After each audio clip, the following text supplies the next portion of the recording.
तो सभी को सबसे पहले मेरा नमस्कार, प्रणाम, सत श्री अकाल। नमस्कार। आपको भी नमस्कार मैडम। आप नमस्कार। सबको नमस्कार। तो हमने पिछली क्लास में हमने राशियां डिस्कस की थी। एक बार फिर से उनको जल्दी से रिपीट कर देती हूँ। राशि और राशि स्वामियों, हमारी जैसे कि 12 राशि हैं: मेष, वृषभ, अ, मिथुन, कर्क, सिंह, कन्या, तुला और वृश्चिक, धनु, मकर, कुंभ और मीन। अब इनके स्वामी हैं, मेष राशि का है मंगल। इन राशियों को, मोस्टली राशियों को दो दो ग्रह जो हैं वो दो ग्रहों, एक ग्रह को दो राशियां अलॉट है, सूर्य और चंद्रमा के अलावा। जैसे मेष राशि है, इसके स्वामी मंगल हैं। और वृषभ राशि है, इसके स्वामी शुक्र हैं। मिथुन राशि है, इसके स्वामी बुध हैं। कर्क राशि के स्वामी चंद्रमा है। सिंह राशि के स्वामी सूर्य हैं। कन्या राशि के स्वामी फिर से बुध हैं। और तुला राशि के स्वामी फिर से शुक्र हैं। वृश्चिक राशि के मंगल हैं। और धनु राशि के गुरु बृहस्पति हैं। मकर राशि के स्वामी शनि हैं। कुंभ राशि के स्वामी फिर से शनि हैं। और मीन राशि के स्वामी फिर से गुरु यानी बृहस्पति। अब हम थोड़ा सा जो इम्पोर्टेंट पॉइंट्स राशियों के पिछली क्लास में रह गए थे उनको एक बार ले लेते हैं। राशियां उदय होती हैं, ठीक है, जैसे कि हमने पिछली बार भचक्र पढ़ा था। तो कुछ राशियां सिर की तरफ से, एक और हमारा पॉइंट है कि राशियां जो है भचक्र में इमेजिनेटिव है, हम मानते हैं, ऐसे आकाश में कहीं दिखाई नहीं देती हैं एस्ट्रोनॉमी। तो कुछ राशियां सिर से उदय होती हैं और कुछ जो है वो पीठ से उदय होती है। जो सिर से उदय होती हैं उनको शीर्षोदय राशियां कहते हैं, और जो पीठ से उदय होती हैं उनको पृष्ठोदय राशि कहते हैं। प्रश्न शास्त्र में ये बहुत इंपॉर्टेंट पॉइंट है, इसको हमेशा याद रखिएगा। देखिए,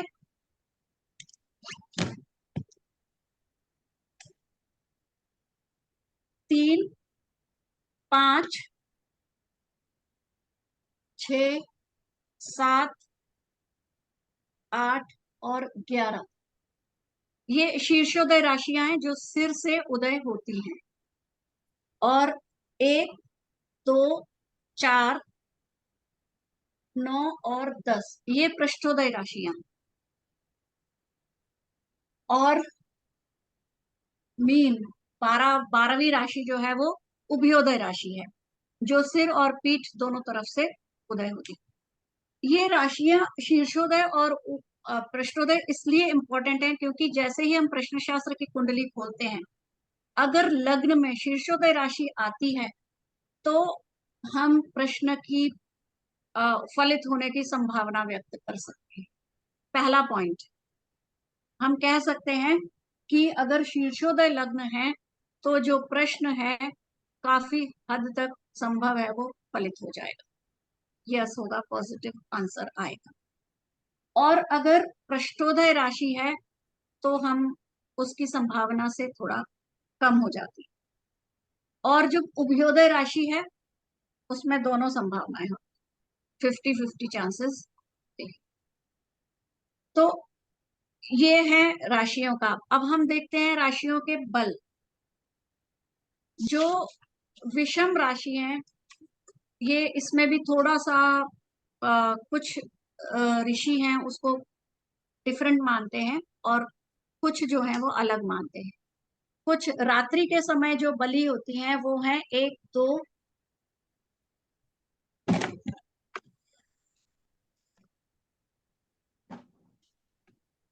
1, 2, 3, 4,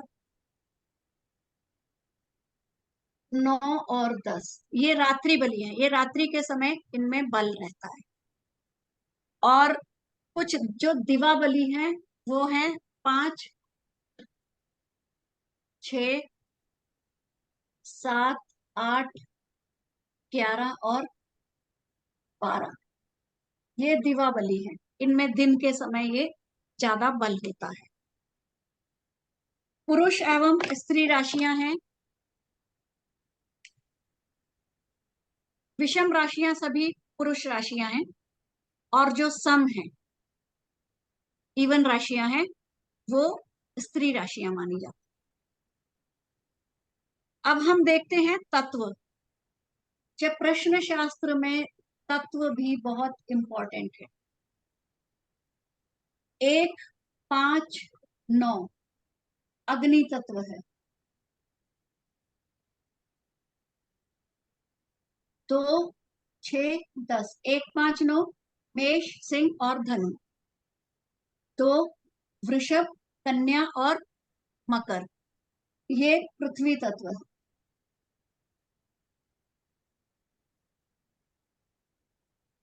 3, 7, 11 ये वायु तत्व है। मिथुन, तुला और एक्वेरियस, कुंभ। 4, 8, 12 कर्क, वृश्चिक और मीन, ये जल तत्व है। राशियों के तत्व भी बहुत इंपॉर्टेंट हैं। अब एक और नेक्स्ट इंपॉर्टेंट चीज आती है गतिशीलता। ये आप नोट्स में भी आपको सारा कुछ मिल जाएगा। चर, स्थिर और द्विस्वभाव।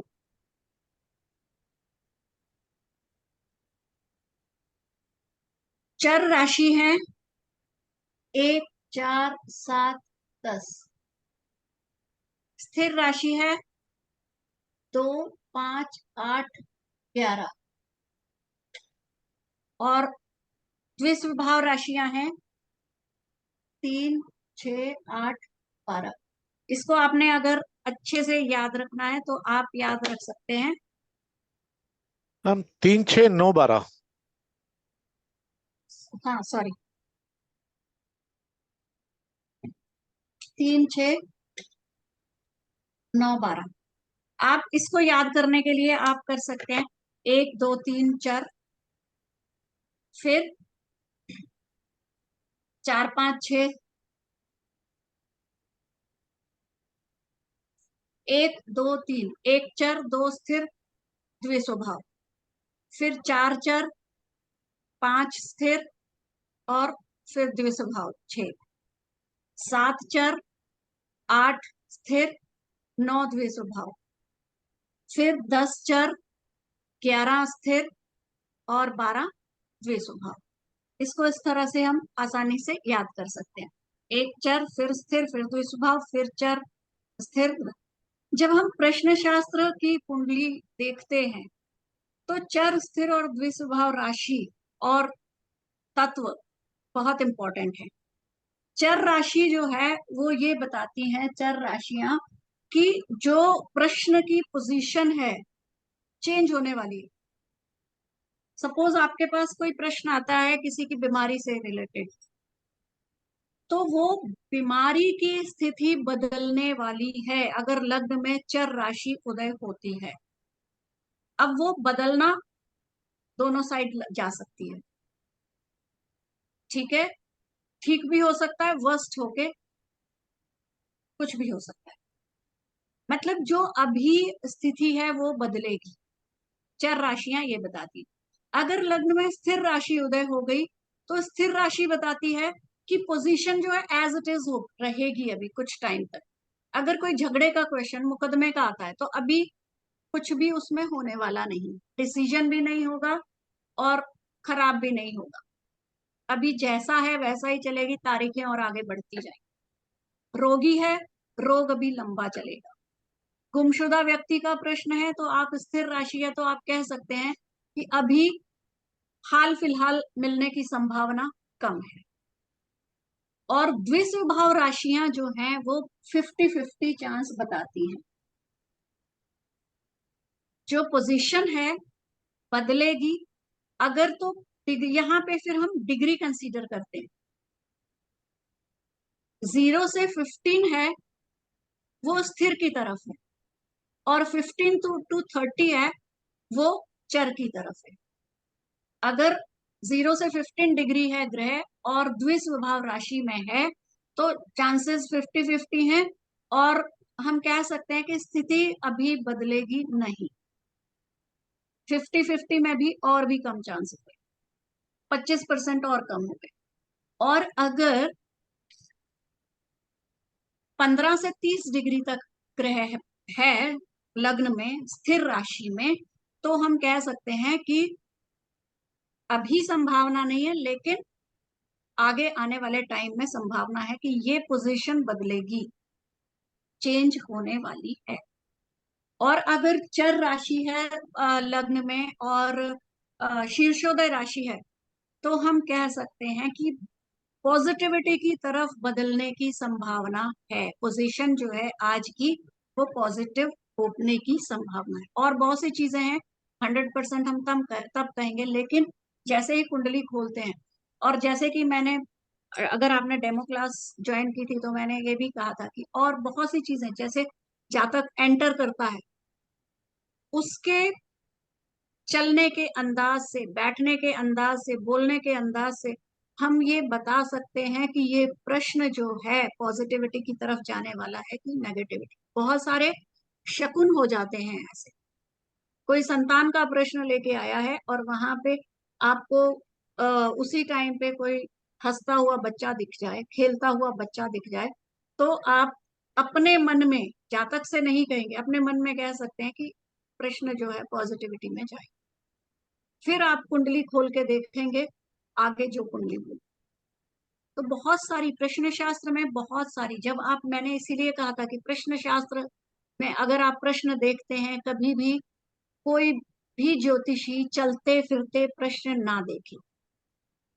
ये एक बहुत बड़ा इसका रूल है। आप एक जगह निर्धारित करिए कि प्रश्न देखना है, तो वही आप टाइम नोट कर लीजिए। अगर आपसे कोई चलते फिरते इंपॉर्टेंट कोई चीज पूछ रहा है, तो आप उसको निराश भी मत करिए। टाइम नोट कर लीजिए कि मैंने आपका टाइम देख लिया है, अब मैं आपको घर जाके, बैठ के, अपने इष्ट को याद करके ही इस प्रश्न को सॉल्व करने वाला या करने वाली हूँ। तो ये तो बात हुई हमारी गतिशीलता की। अब हम देखते हैं दिशाएं। ये भी दिशाएं जो हैं प्रश्न शास्त्र में बहुत इंपॉर्टेंट रोल अदा करती हैं। अब देखिए, ये जो हमने जल तत्व की राशियां ली थी, ये तत्व की 1, 5, 9, ये पूर्व दिशा को संकेत करती। सपोज जैसे प्रश्न शास्त्र में चोरी का प्रश्न आता, आपकी वस्तु किस दिशा में है, लग्न में उदय होने वाली राशि की दिशा आपको बताएगी। आप बता सकते हैं कि आपकी वस्तु इस दिशा में गई, या चोर इस दिशा में है। तो ये दिशाएं भी बहुत इंपॉर्टेंट। 2, 6, 10 दक्षिण, 3, 7, 11 पश्चिम, और 4, 8, 12 उत्तर दिशा। दिशाएं सिर्फ हम राशियों से ही नहीं देखते, और भी इम्पोर्टेंट कुछ चीजें हैं जिनसे हम दिशाएं देखते हैं, वो हम जब डिटेल में डिस्कस करेंगे प्रश्न शास्त्र को, तब देखेंगे। एग्जैक्टली उससे दिशा पता चलती। जाति, यहां भी देखिए जाति जो है 1, 5, 9 की क्षत्रिय है, 2, 6, 10 वैश्य है, 3, 7, 11 शूद्र है, और 4, 8, 12 ब्राह्मण है। जो राशियों की और ग्रहों की जातियां हैं, वो जब हम स्पेशली चोरी के प्रश्न सॉल्व करते हैं, उसमें बहुत मदद करती हैं। चोर कैसा है, आप प्रश्न शास्त्र में आप चोर कैसा है, पुरुष है, स्त्री है, किस एज का है, जाति कौन सी है, उसका अपीयरेंस कैसी है, ये सारी बातें भी प्रश्न शास्त्र बता देते। चोर किस दिशा में गया है, चोर अ, देश छोड़ गया कि देश में ही है, घर का है, बाहर का है, नोन है, अननोन है, ये सारी बातें प्रश्न शास्त्र जो है वो क्लियर कर। तो ये चीजें जो है वो उस टाइम पे हमें चाहिए। अब देखिए राशियों में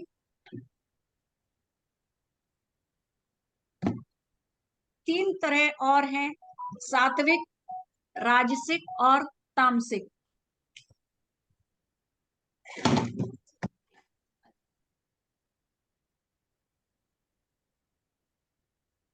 सात्विक,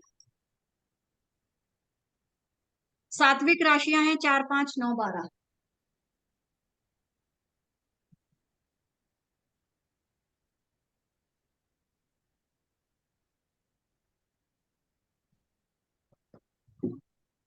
सूर्य, चंद्रमा, बृहस्पति द्वारा शासित राशियां सात्विक हैं।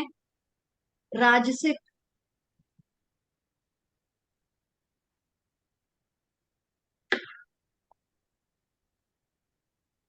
2, 7, 3, 6।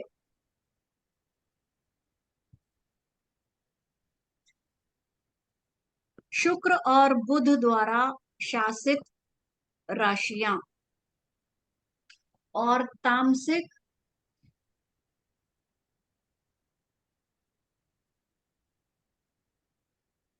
1, 8, 10 और 11। 1 और 8 किसकी राशियां हैं? मंगल की। मंगल की। और 10 और 11 शनि। शनि की। तो मंगल और शनि की राशियां तामसिक हैं, बुध और शुक्र की राजसी हैं, और चंद्रमा, सूर्य और बृहस्पति ये राजसिक हैं, सात्विक हैं, सॉरी, सात्विक। सात्विक हैं, राजसिक हैं और तामसिक हैं।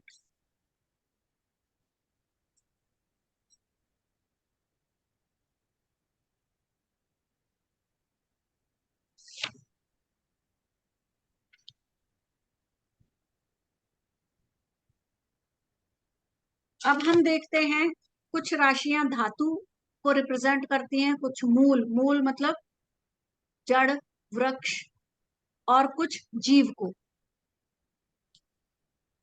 मेष, कर्क, तुला, मकर ये धातु हैं। वृष, सिंह, वृश्चिक, कुंभ ये मूल हैं। और मिथुन, कन्या, धनु, मीन। मैडम मिथुन, नंबर कन्या। बोल दिएंगे ना, लिखना इजी हो जाएगा थोड़ा। खाली नंबर जी, 1, 2, 5 ऐसे बोल दीजिए। राशि के नंबर।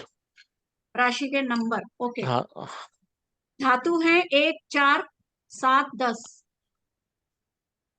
भावों में जो केंद्र में आते हैं। 1, 4, 7, 10 धातु है। मूल है 2, 5, 8, 11 और जीव है 3, 6, 9, 12।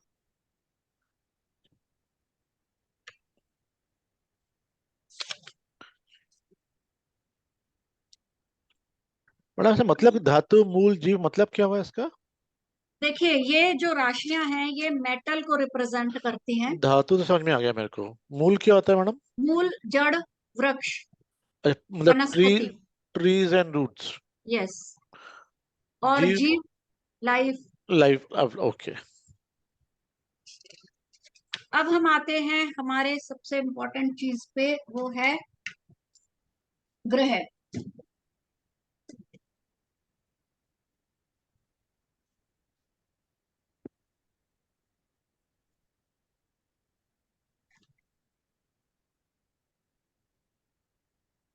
हमने उस दिन फर्स्ट क्लास में थोड़ा थोड़ा सभी को डिस्कस किया था। हमारे पास कितने ग्रह हैं? We have already discussed it, 9। अब एस्ट्रोनॉमिकली हम यहाँ पे कोई डिस्कस नहीं करेंगे कि कौन सा ग्रह है और कौन सा छाया ग्रह है और कौन सा तारे हैं। यहाँ हम सभी को ग्रह मान रहे हैं। यहाँ हम पृथ्वी को नहीं मानते, पृथ्वी की जगह हम सूर्य को ग्रह ले रहे हैं। रीजन मैंने पहली क्लास में डिस्कस कर दिया था, क्योंकि हम पृथ्वी पे रहते हैं, इसलिए हम पृथ्वी को स्टेबल मान लेते हैं और उसकी जगह हम मानते हैं सूर्य जो है वो ग्रह है। तो सूर्य, चंद्रमा, मंगल, बुध, बृहस्पति, शुक्र, शनि, राहु एंड केतु, ये हमारे पास 9 ग्रह है, जिनमें से राहु केतु जो हैं इनको कोई भी राशि अलॉटेड नहीं है,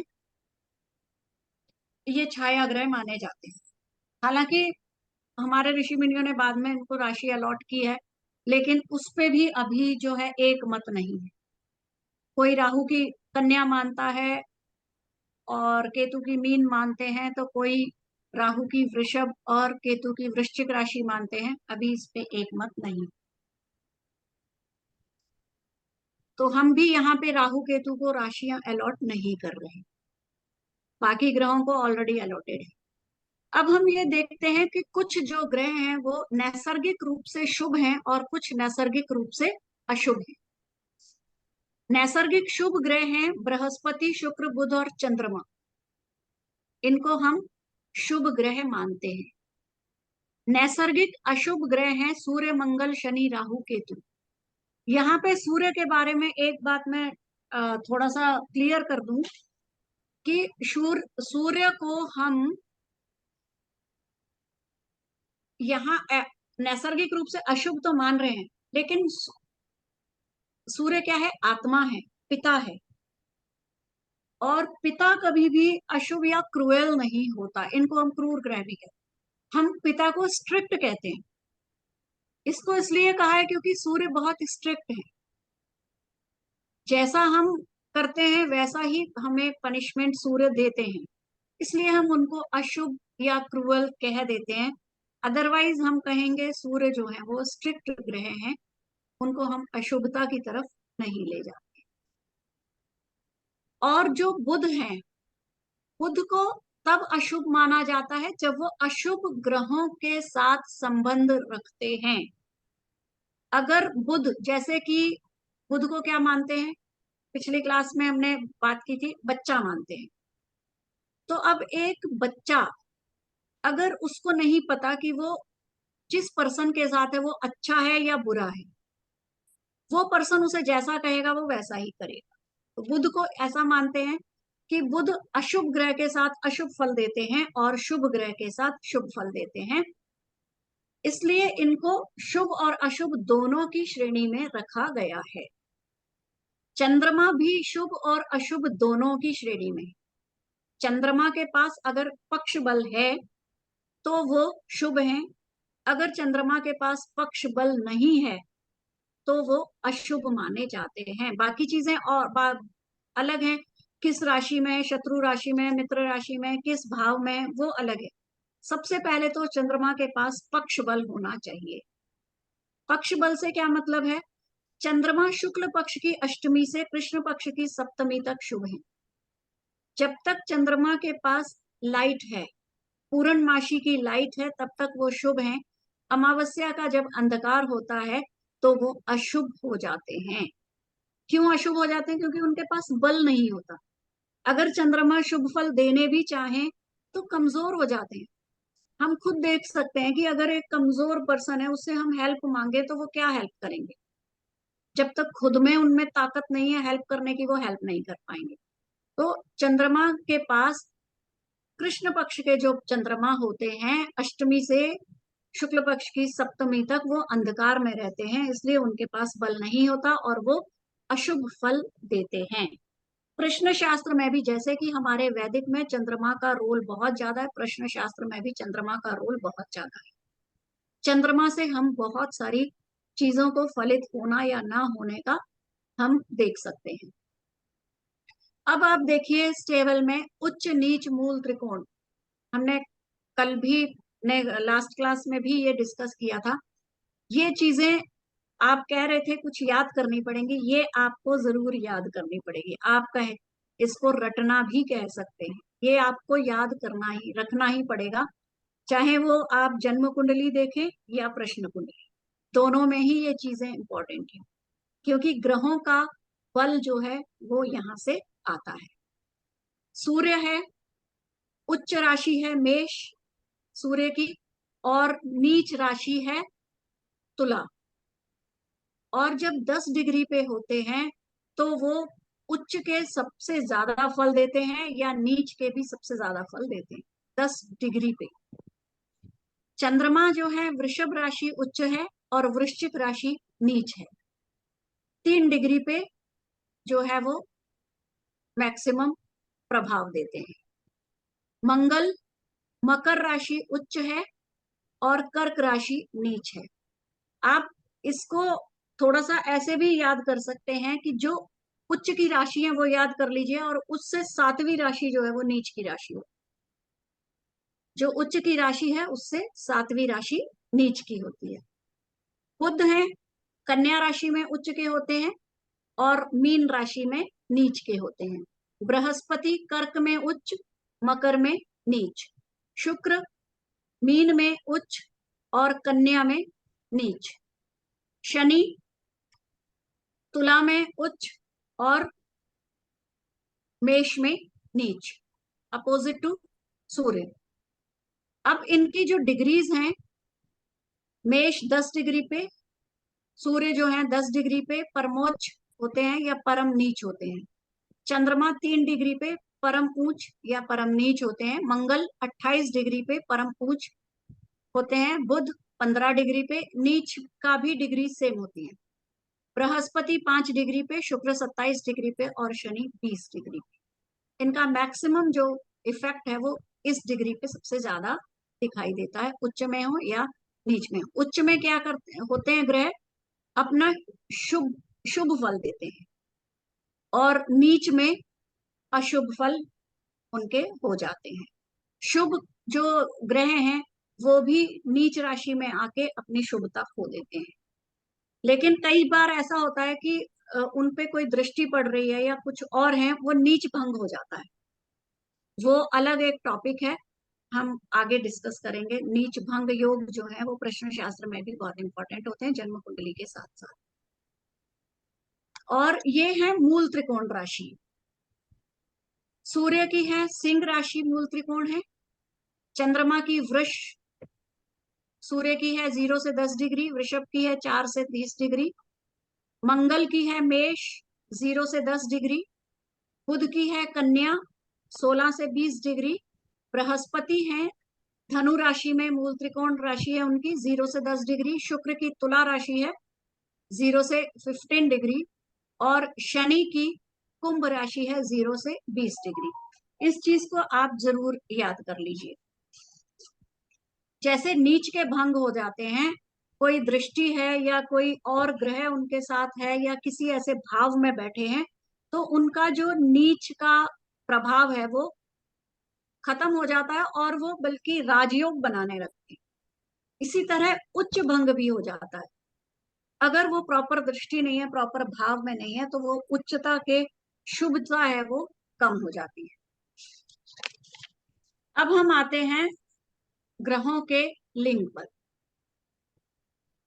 चंद्रमा शुक्र और राहु स्त्री ग्रह हैं। सूर्य मंगल बृहस्पति पुरुष ग्रह हैं और बुध शनि और केतु नपुंसक ग्रह हैं। गतिशीलता, जैसे कि हमने राशियों की गतिशीलता ज्यादा इंपॉर्टेंट है ग्रहों से भी, तो आप जरूर याद रखिए। चर हैं जो ग्रह माने जाते हैं वो चंद्रमा मंगल शुक्र राहु। स्थिर ग्रह सूर्य बृहस्पति शनि और द्विस्वभाव ग्रह है बुध। अब इसी तरह ग्रहों की अवस्था बहुत इंपॉर्टेंट है। जैसे कि अवस्था का नाम है दीप्त अवस्था। जब ग्रह अपनी उच्च राशि में हो तो उसे दीप्त कहा जाता है। सबसे अच्छे फल देता है दीप्त अवस्था में ग्रह। स्वस्थ अवस्था सेकंड नंबर का शुभता होती है जब ग्रह अपनी स्वराशि में। स्वराशि का मतलब जो ग्रह की खुद की राशि है। जैसे मेष राशि में मंगल है, वृषभ राशि में शुक्र है, इस तरह। मुदित अवस्था जब ग्रह अपनी मित्र राशि में है। अभी हम आगे देखेंगे कौन से ग्रह किसके मित्र हैं और किसके शत्रु। अगर मित्र राशि में है तो वो मुदित होंगे, वहां भी वो शुभता देंगे। शांत अवस्था, जब ग्रह शुभ ग्रहों के वर्गों में स्थित हो। यहाँ ये वर्ग कुंडली से बात हो रही है। शक्त अवस्था, जब ग्रह दीप्तिमान हो, सह सूर्य उदय हो और अस्त नहीं हो। जब उसके साथ के ग्रह जो हैं वो अस्त ना हो। पीड़ित अवस्था, जब ग्रह अस्त हो। एक पर्टिकुलर डिग्री आती है जहां जाके ग्रह अस्त हो जाते हैं, कॉम्बस्ट हो जाता है। जब सूर्य के बहुत निकट पहुंचता है ग्रह तो उसे अस्त माना जाता है। क्यों? क्योंकि देखिए, सूर्य क्या है, मैक्सिमम प्रकाश है। अगर उसके सामने हम दीपक रख दें तो क्या उसकी रोशनी दिखेगी? तो हम दीपक को क्या कह सकते हैं? अस्त है। तो जो ग्रह सूर्य के बहुत नजदीक चला जाता है डिग्री वाइज, वो अस्त हो जाता है। बुध जो है वो सूर्य के सबसे निकट वाले ग्रह हैं, सबसे नजदीक हैं। तो बुध जो है बहुत जल्दी जल्दी अस्त होते हैं। दीन अवस्था, जब ग्रह नीच राशि में हो। अभी हमने उच्च नीच की राशियां पढ़ी। जब ग्रह नीच की राशि में हो तो उसको दीन अवस्था कहते हैं। दीन अवस्था में ग्रह जो है अपने फल देने में असमर्थ हो जाता है, समर्थ नहीं होता। खल अवस्था, जब ग्रह ग्रही युद्ध से पराजित हो। ग्रही युद्ध मतलब ग्रह के साथ वो इस भाव में बैठा है जो कि उसके शत्रु का है, उसके साथ शत्रु ग्रह बैठे हैं या उन पे शत्रुओं की दृष्टि हो। विकल अवस्था, जब ग्रह क्रूर ग्रहों के साथ स्थित। ग्रह है शुक्र है, वो सूर्य के साथ है, तो ये विकल अवस्था है। भीत अवस्था, जब ग्रह सूर्य से अस्त हो। सूर्य से जब अस्त होते हैं ग्रह, सूर्य के साथ हैं और उनके उनके अस्त हैं, तो वह भीत अवस्था होगी। रंग, हर ग्रह का अलग अलग रंग है। जब हम प्रश्न शास्त्र में उपाय बताते हैं तो हम रंगों का बहुत प्रयोग करते हैं। ग्रह, सूर्य का रंग है गहरा लाल, चंद्रमा का रंग है सफेद, मंगल का हल्का लाल, बुध का रंग है हरा, बृहस्पति का जो रंग है वो सुनहरा है, शुक्र का रंग है नीला, शनि का रंग है काला और राहु केतु का चितकबरा या काला रंग होता है। ये रंग भी आप अगर माइंड में रखते हैं तो जब हम उपाय बताते हैं उसमें बहुत काम। जाति, ब्राह्मण, बृहस्पति और शुक्र को ब्राह्मण मानते हैं क्योंकि दोनों गुरु हैं। बृहस्पति देवों के गुरु हैं और शुक्र असुरों के गुरु हैं। अ, असुरों के अ, गुरु हैं। क्षत्रिय, सूर्य और मंगल, जैसे कि हमने जब पिछली क्लास में हमने देखा था ग्रहों को पद क्या प्राप्त है, तो सूर्य को क्षत्रिय और मंगल को भी क्षत्रिय, इनको सेनापति कहा था, सूर्य को राजा। वैश्य चंद्रमा है। जब भी हम प्रश्न शास्त्र की कुंडली देखते हैं, हम अगर धन से या व्यापार से संबंधित प्रश्न देखते हैं तो उसमें चंद्रमा का उपयोग करते हैं। शूद्र बुध और अछूत अथवा मलेच्छ शनि। दिन के समय बलवान सूर्य, बृहस्पति और शुक्र दिवाबली ग्रह हैं और रात्रि के समय चंद्रमा, मंगल और शनि और सर्वदा बलवान बुध जो है वो दिन और रात दोनों में बलवान रहते हैं। लग्न में और लग्न में दृष्टि डालने वाले ग्रह घटना बताते हैं। ठीक है, जब लग्न में है या लग्न पर दृष्टि डालते हैं तो घटना का समय बताते हैं। अगर लग्न में बुध और बृहस्पति है तो घटना प्रातः में हुई है, सुबह हुई है, मॉर्निंग में हुई है। सूर्य और मंगल है तो दोपहर को हुई है।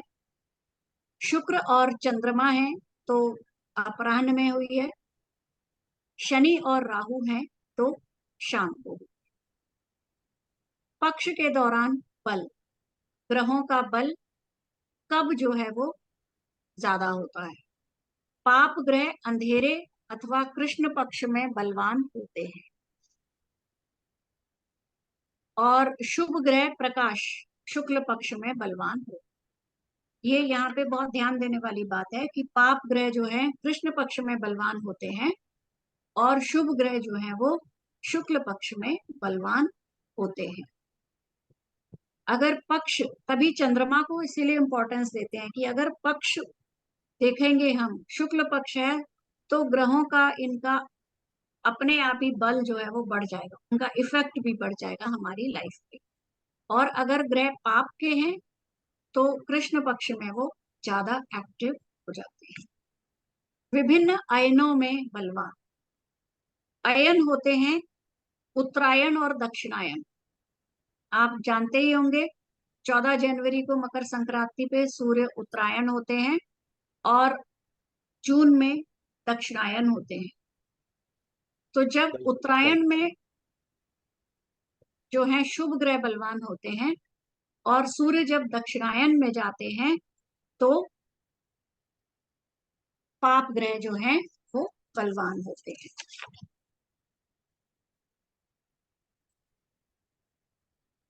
अब हम भाव देखेंगे या भी हम आगे भाव डिस्कस करेंगे, तब हम इसको और भी अच्छे से डिटेल में लेंगे। तो ये दिग्बल, उनका स्थान बल भी कह सकते हैं, ये कब होता है?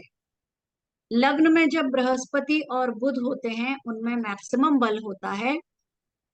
जब चौथे भाव में चंद्रमा और शुक्र होते हैं उनमें मैक्सिमम बल होता है। 7वें भाव में जब शनि होते हैं तब उनमें बल होता है। 10वें भाव में सूर्य और मंगल जो है वो बली होते हैं।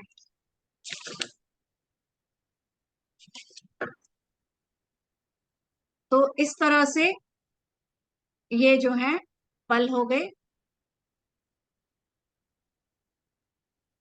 ये नेक्स्ट पेज है हमारा दीपाली जी, ग्रहों के आकार। ओके। अभी हम इस पे आएंगे।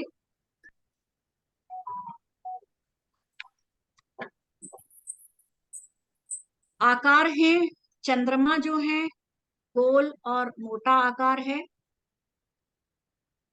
शुक्र है पतला लेकिन सुंदर है, बृहस्पति और बुध, सूर्य और मंगल वर्गाकार हैं, बृहस्पति और बुध गोल आकार है, शनि और राहु का लंबा आकार है।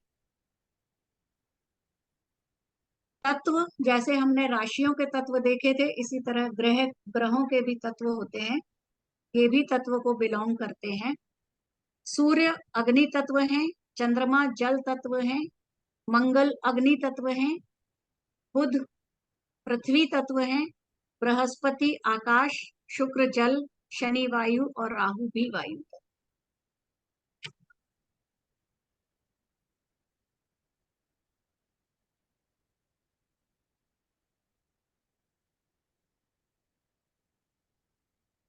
अब हम देखते हैं वात पित्त और कफ को संकेत करने वाले ग्रह।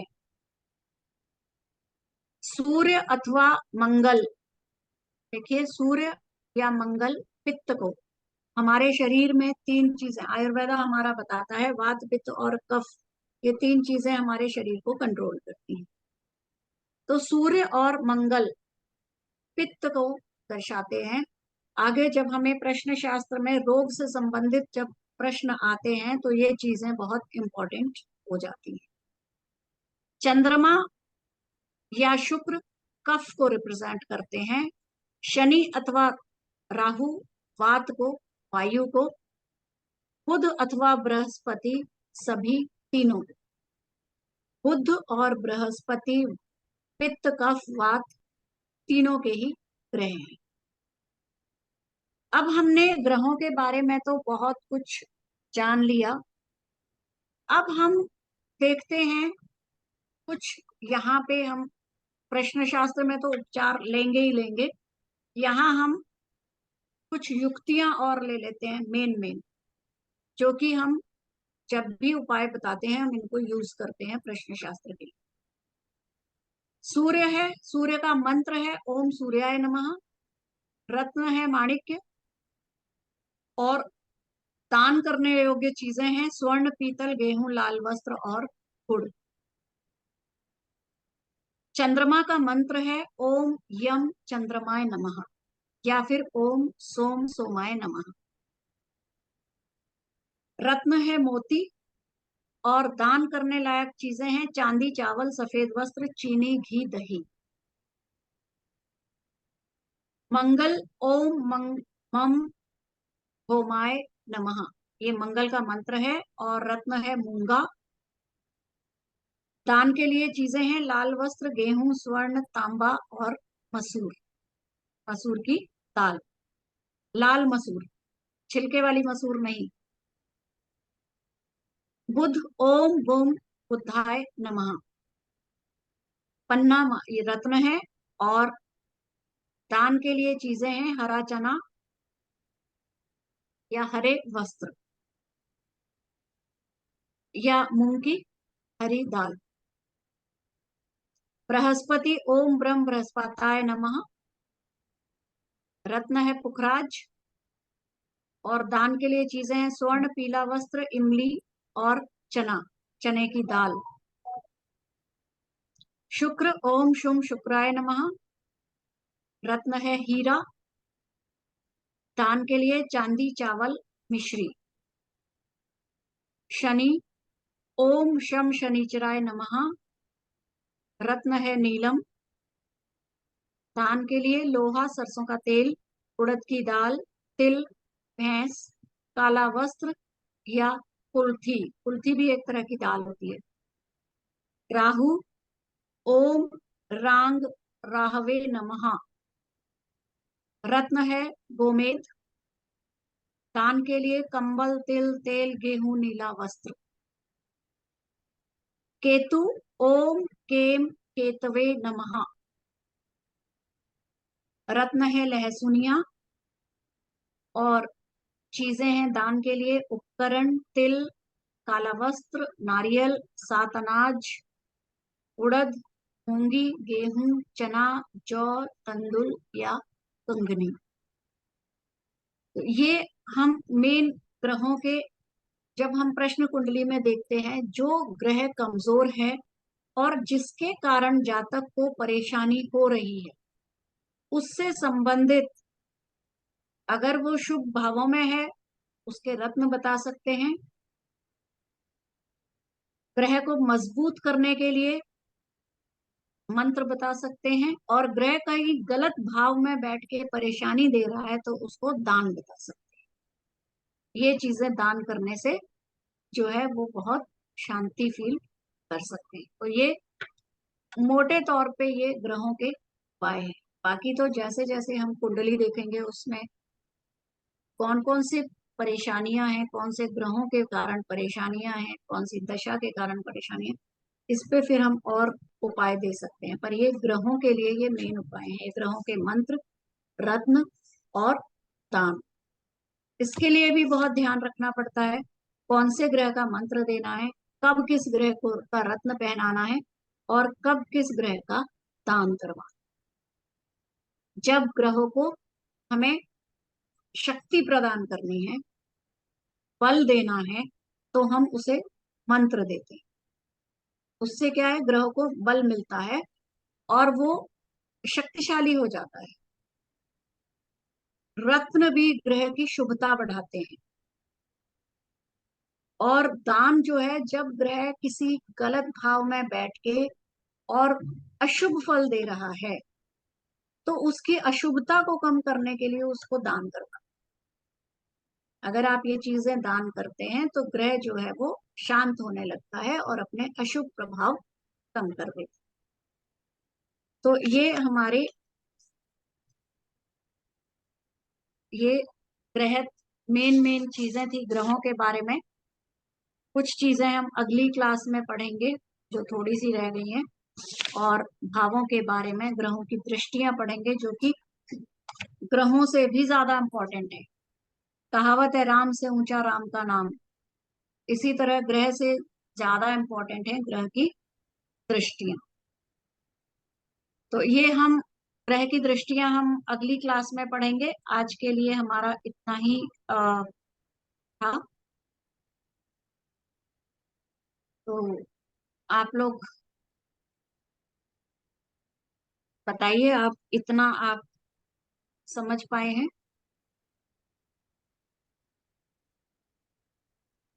अभी तो आज हम छोटे मोटे तौर पे ही हम, क्योंकि मैडम ये बताएं, अगर कोई प्लेनेट हमारे हॉरोस्कोप के अंदर वीक है या हम्म, वो अपना नीच के घर में है, हम्म, तो उस समय हमें क्या दान देना चाहिए? नीच है तो इसका मतलब वो वीक ही है। और जब नीच का प्लेनेट नीच के राशि में आ जाता है तो वो अशुभ प्रभाव देता है। तो इसलिए राइट। उसका दान करवाना ही ज्यादा अच्छा। अच्छा। और स्टोन कब रिकमेंड करते हैं मैडम हम लोग? स्टोन हम रिकमेंड करते हैं जब अ, अच्छे भाव में ग्रह बैठा हो। कुछ तो ही भाव हैं जिनमें ग्रह अपनी शुभता देता है। अगर गलत भाव में ग्रह है और हम स्टोन बता दें तो वो और अशुभ हो जाता है। जैसे कभी कभी क्या होता है, अष्टम में कोई ग्रह बैठा है और हमने उसका स्टोन बता दिया, तो अष्टम में ग्रह पहले ही अशुभ फल दे रहा है, और वो वहां जाके और ज्यादा स्ट्रांग हो जाएगा और उसके अशुभ फल बढ़ जाए। जब जब हमें हमारा शुभ भाव के ग्रहों का ही स्टोन बता। जब शुभ भाव में हमारा प्लेनेट है तो हमें स्टोन पहनने की जरूरत ही क्यों है मैडम? वैसे बहुत ज्यादा जरूरत नहीं है, पर और स्ट्रांग करना है तो उसको हम अच्छा, ओके। स्टोन बता सकते और पूजा कब बोला आपने? पूजा कब करनी चाहिए हमको? जब उसको बल दें हम? हैं। जी जी हाँ, जब उसका हमें बल बढ़ाना है तो हम उसे मंत्र बता सकते हैं। कोई ग्रह वीक है, सपोज सूर्य के साथ शुक्र बैठे हैं, अच्छा, हाँ जी। ठीक है, तो अब शुक्र आपको चाहिए शुक्र के फल। हाँ जी। अब सूर्य के साथ शुक्र कुछ नहीं कर पाएंगे तो आप शुक्र का मंत्र जाप करिए, सूर्य का दान करिए। सूर्य ओके। शांत होंगे और शुक्र जो है अपने फल देने के लिए शक्तिशाली हो जाएंगे। Right, right, right, right. जी, सूर्य का दान और इसका पूजा पाठ, वेनस पूजा। की। जी ठीक, आई थिंक दैट्स गुड। जी, यही देखकर ही कई बार क्या होता है, अ, हम स्टोन बता देते हैं ये देखे बिना कि ग्रह किस भाव में बैठा है, उसे स्ट्रेंथ की जरूरत है या नहीं। एक एग्जाम्पल है छोटा सा। मुझे एग्जैक्टली याद नहीं है मंगल किस भाव में बैठे थे, लेकिन उनको मंगल की दशा आई और मंगल किसी अशुभ भाव में थे और उनको मूंगा पहनवा दिया। आ, अब वो जो जातक थे वो बोले कि कुछ दिनों से चलते चलते गिर जाते हैं, चोट लग जाती है, अननेसेसरी रोड पे चलते हुए लड़ाई झगड़े हो रहे हैं, घर में झगड़े हो रहे हैं। मैंने उनको पूछा कि ये आपने स्टोन कौन सा पहना है? बोले मूंगा पहना है। उनकी कुंडली खोली, मैंने कहा आपने मूंगा क्यों पहना है? बोले मुझे किसी ने बताया था। मैंने कहा आप सबसे पहले ये मूंगा उतार दीजिए। आप मूंगा उतारिए, उसके बाद खुद फील कीजिए कि आपके लाइफ में कुछ चेंज आए हैं। मूंगा उतारा और उन्होंने खुद कहा कि हाँ अब मुझे शांति लग रही है। कई बार क्या होता है, चंद्रमा 12वें घर में थे और किसी ने मोती पहनवा दी। हाँ। अब आप बताए, पहले ही चंद्रमा अशुभ फल दे रहे हैं, स्ट्रेस बढ़ा रहे हैं, 12वें घर में मोती पहना के उनको और स्ट्रांग कर दिया और स्ट्रेस देने लगे। तो ठीक। ये देखने ये चीजें देखने से पहले कुंडली का जो मूल्यांकन है वो बहुत जरूरी है। कब स्टोन पहनाना है, कब मंत्र देना है, कब दान करना है, ये चीजें जरूर देखनी होती हैं, उसके बाद ही ये असर करे। और मंत्र का तो इतना ज्यादा असर होता है, मैं एक्सपीरियंस किया है। कई लोगों को मैंने बताया और उन्होंने कुछ दिनों के बाद ही बताया कि जो सरकमस्टेंसेस हमने सोचे नहीं थे वो हमें मतलब कभी एक्सपेक्ट नहीं थे, वो हो गए। लेकिन मंत्र के कुछ जो है नियम बहुत जरूरी होते अच्छा नियम। मैडम, सॉरी, कि हाँ बोलिए, नहीं आप बोलिए, आप बोल रहे थे। नियम है, प्रोनाउंसिएशन है। वैसे हम कहते हैं भाव ही सब सब कुछ है, लेकिन मंत्र जो है वो साइंटिफिकली आपने देखा, आप तो काफी साइंस के टच में रहे हैं, आपने देखा होगा साइंटिफिकली भी जो मंत्र हैं उनकी साउंड जो है वो मैटर करती है। राइट। ठीक है, आप ओम ओम ओम ओम ओम बोलते रहिए, कोई असर नहीं होगा। ओम को बोलने का तरीका है, आप उस तरीके से बोलते हैं, आप खुद देखेंगे कि चेंजेस किस तरह से हो। राइट। राइट। तो मैडम एक बात मेरे को आपसे पूछनी थी, दिस इज जी। पर्सनल। हम्म। मैंने ये देखा है कि मैं अपने घर में किसी चीज को भी मैं एक जगह से हिला दूं मैं, जी। जैसे कि मैं ना कुछ दिन पहले मैं अपना जा रहा था कहीं पे, तो अपने पर्स से मैंने अपनी गाड़ी की आरसी वगैरह निकाल के, कुछ क्रेडिट कार्ड जो मैं यूज नहीं कर रहा था निकाल जी। के मैं जी। संभाल के रख दिए मैंने। जी। ठीक है। और उसके बाद जब मैं आया हूँ तो मुझे मिले ही नहीं कभी वो, जबकि मैं अपने घर पे रख के गया, मुझे पता है मैं अपने पर्स से निकाले रख दिया, गायब हो गए। मेरे घर से कपड़े, हम्म। मेरी बिटिया की शादी हुई, मेरे कपड़े, मेरे बेटे के कपड़े मैं संभाल के घर ट्रांसफर कर रहे थे, मैं लेके आया हूँ, मैं अपने आप लेके आया हूँ, मेरे घर से कपड़े गायब हो गए। और आजकल मैं ऑब्जर्व करता हूँ कि मैं किसी चीज को भी उसकी ओरिजिनल जगह से हिला दूं, हम्म। कोई मेरे पेपर्स हैं या कोई मेरी फाइल्स हैं, मेरी जगह बनी हुई है वहां पे रखे हुए हैं, ठीक है, मुझे लगता है कि नहीं यार यहाँ से हटा के कहीं और रख देता हूँ मैं, उसके बाद वो चीजें मेरे को मिलती ही नहीं है, पता नहीं क्या है ये, व्हाट ये कुड बी द देखिए, रीजन? रीजन यहाँ भी ग्रह काम करते हैं। ठीक है, हर ग्रह की हर दिशा होती है, हर चीज की। अभी आप आगे और डिटेल में पढ़ेंगे, जैसे शनि से रिलेटेड पेपर्स हैं आपके आपके कोई लॉ से रिलेटेड, कोई आपका क्या इस तरह से लीगल कोई इसके पेपर्स हैं, उनको किस दिशा में रखना चाहिए? आप ओह उनको राइट। पश्चिम में रखिए। पश्चिम हो गया, ठीक है, मतलब वेस्ट में? वेस्ट में। वेस्ट में, ओके। आप धन से रिलेटेड जो आपके प्रॉपर्टी के जो पेपर्स हैं हाँ जी। उनको आप ईस्ट में रखिए।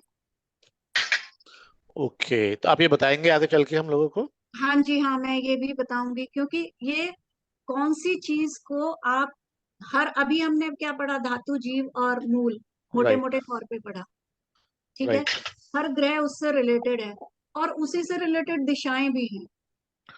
ओके। तो प्रकृति ने हर चीज के लिए एक दिशा निर्धारित की है, जो हम लोग, क्योंकि हम अब प्रकृति से बहुत दूर कर चले गए हैं, नेचर से हम हमारा वास्ता ही नहीं है। हम लोग इतने ज्यादा कॉन्क्रीट उसमें आ गए हैं कि नेचर को भूल गए हैं। तो हर चीज की दिशा निर्धारित की है, जब हम उस दिशा के अकॉर्डिंगली चलते हैं, अननोइंगली कभी कभी हम कोई चीज उस दिशा में रख देते हैं जो हमें बेनिफिट देने लगती है, और अननोइंगली कभी कभी हम हटा देते हैं, वो हमें हार्मफुल हो जाती है। ओके। ये चीजें हमें थोड़ा माइन्यूटली देखनी होती है। जैसे जैसे आप एस्ट्रोलॉजी में आगे जाएंगे, ये चीजें खुद ब खुद आपके सामने आ right madam, thank you madam, thank you very much. जाएंगी। और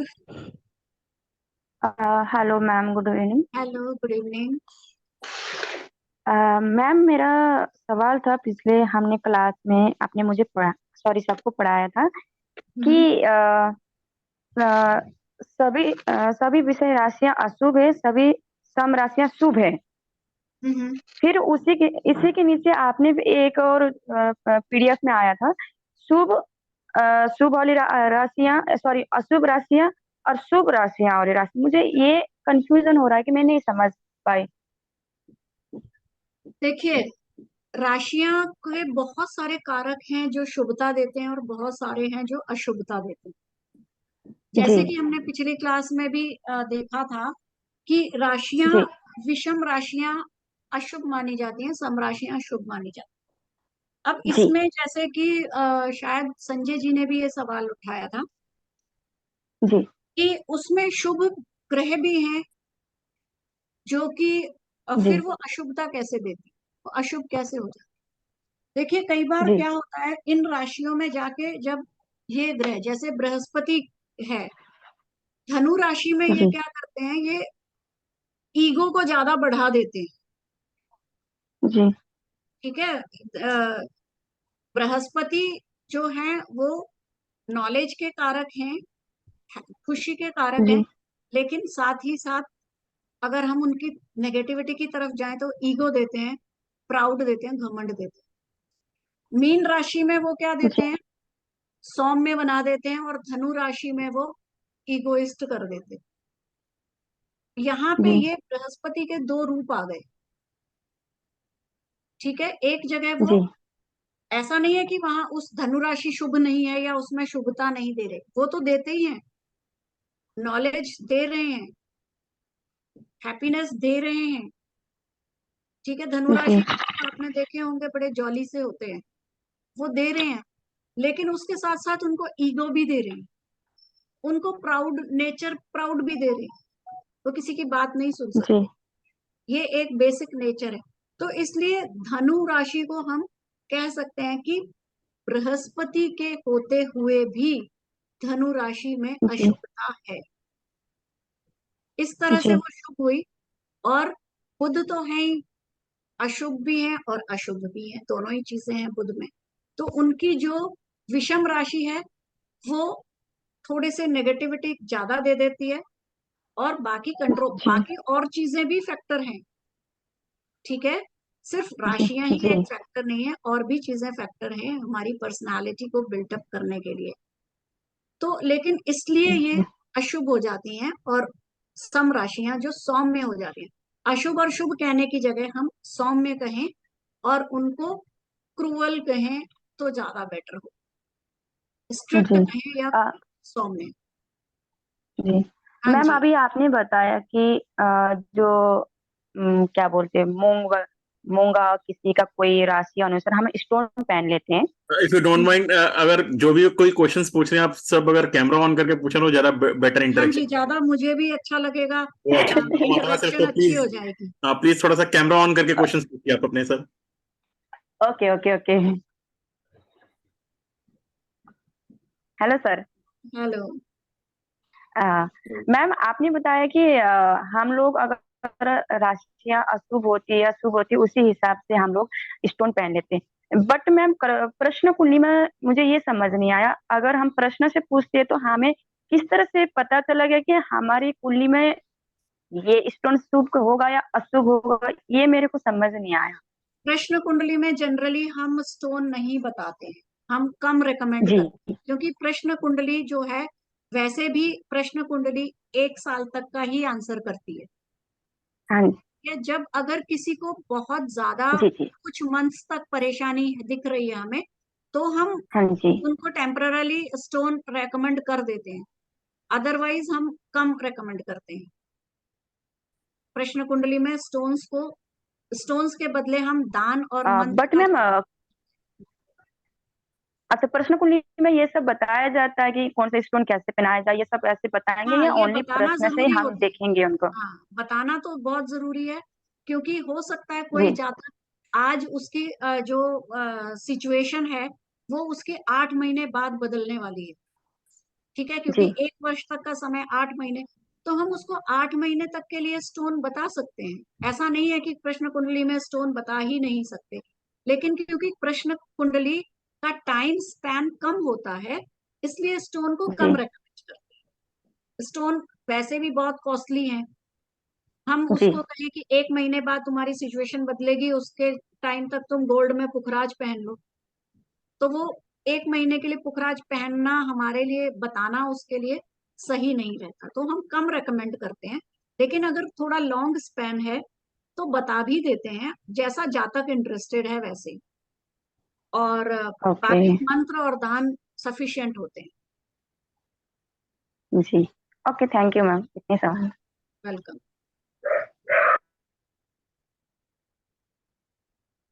और किसी का कोई क्वेश्चन हो तो प्लीज पूछ लीजिए।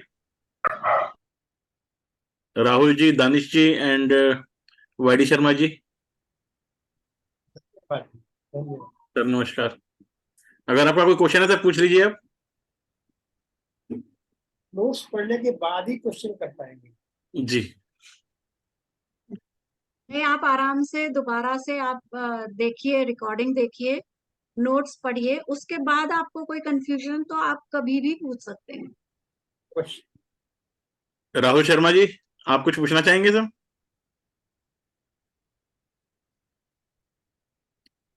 Rahul Sharma ji, no sir. Sir एक बार शक्ल तो दिखा दो अपनी। जरूर जरूर सर। कैसे हैं आप? बस सर बढ़िया, आप सुनाएं। बहुत बढ़िया, बहुत बढ़िया। सर आप और क्लास में थे? जी मैम। जी। ये इन्होंने हमारे साथ काफी सारे कोर्सेज किए हुए हैं मैम। राहुल शर्मा ओके। जी ने बहुत सारे कोर्सेज किए हुए हैं। जी तो बहुत अच्छा। प्रश्न का ज्वाइन किया है इन्होंने। ओके। तो अभी तो खैर बेसिक्स चल रहा है, वो तो आपने पहले किया ही हुआ है, सारा बेसिक्स तो किया ही हुआ आपने। बेसिक पर ये बहुत इम्पोर्टेंट बेसिक था जी आज का, क्योंकि जी। जब हम प्रश्न कुंडली पढ़ेंगे तो ये सारी चीजें हमें जरूरत पड़ेगी। Right right. ऐसा ना मैम, ये जितनी दफा पढ़ो उतनी दफा कम। जितनी दफा ये ज्यादा तो बेसिक बिल्कुल सही बात है। अगर आप और 10 दिन ये के लिए छोड़ दोगे एस्ट्रोलॉजी तो ऐसी चीज है कि जितनी बार आप पढ़ते हैं कुछ नया निकल के ही आता है। जैसे बिल्कुल बिल्कुल गीता बिल्कुल पढ़ते हैं आप, गीता कितनी भी बार पढ़ लीजिए, हर बार एक आपको नया कंसेप्ट मिल जाएगा उसमें से। बिल्कुल इसी बिल्कुल तरह बिल्कुल एस्ट्रोलॉजी है ये। राइट। बिल्कुल। फिर भी अगर आपको कोई, आप दोबारा से पढ़िए, कोई कंफ्यूजन है तो आप कभी भी पूछ सकते हैं जरूर मैम एनी जरूर। टाइम। ठीक है, thank you. Mishra sir, Danish sir, आप लोग कुछ पूछना चाहेंगे? Thank you sir. मैडम ने बहुत अच्छा समझाया है। जी और above all, आपके जो नोट्स हैं वो नोट्स बड़े प्यारे हैं, अच्छे जी नोट्स हैं। और काफी एनलाइटनिंग है। जी जी जी। तो उसको एंजॉय कर रहे हैं और उसका यूज कर रहे हैं। Thank you so much sir, thank you so much. And Sanjay sir ने तो पूछ ही लिया है। आई थिंक संजय सर के क्वेश्चन तो हो ही चुके हैं। अगर फिर भी कोई क्वेश्चन है सर, कुछ आप पूछना चाहें तो पूछ सकते हैं आप। नमस्कार सर। नमस्कार जी, नमस्कार। कैसे हैं आप? मैं ठीक हूँ सर। मैं नहीं, बस कहीं। मैंने तो काफी क्वेश्चन पूछे मैडम से आज। हाँ, मैं सुन रहा मैं था। हाँ, नहीं, मैडम का काफी अच्छा नॉलेज बेस है, हमने कहा कुछ फायदा तो उठाया जाए उनसे। जी जी जी, बिल्कुल सर, बिल्कुल। नहीं, बिल्कुल। Thank you madam, thank you very much. And I am enjoying it. Good और सर, मुझे गुड। लगता है कि आगे काफी कुछ डेप्थ में मिलेगा। जैसे जी मैडम ने बताया, अभी तो बेसिक ही है। जी जी जी। हाँ, अभी तो हमको थोड़ा सा पढ़ना है, थोड़ा याद करना है। Right sir. But I am sure कि आगे चल के जो है हमें बहुत कुछ सीखने को मिलेगा। और बिल्कुल। हम उसे हम लोग काफी गेन करेंगे। जी श्योर सर, श्योर, बिल्कुल करेंगे गेन। तो I think it's time to wind up now. तो राइट सर। हम फिर क्लास को वाइंड अप करते हैं, और सभी को स्वतंत्रता दिवस की बहुत बहुत शुभकामनाएं। I wish you very happy independence day to all of you. तो अब फिर परसों मिलते हैं। कल same to you sir. Thank आप यू सभी सर, लोग। And same to you, same to thank you you. So much sir, thank you so much. Thank you. Thank you. So nice. चलिए फिर आज डे 2 की क्लास को हम यहीं पे खत्म करते हैं। तो क्लास काफी अच्छी रही है, मैं सुन रहा था साथ साथ। ठीक है, okay ma'am, thank you. Okay sir, good good night everyone. Night everyone, good night. नमस्कार जी। गुड नमस्कार, नाइट। Good night. नमस्कार।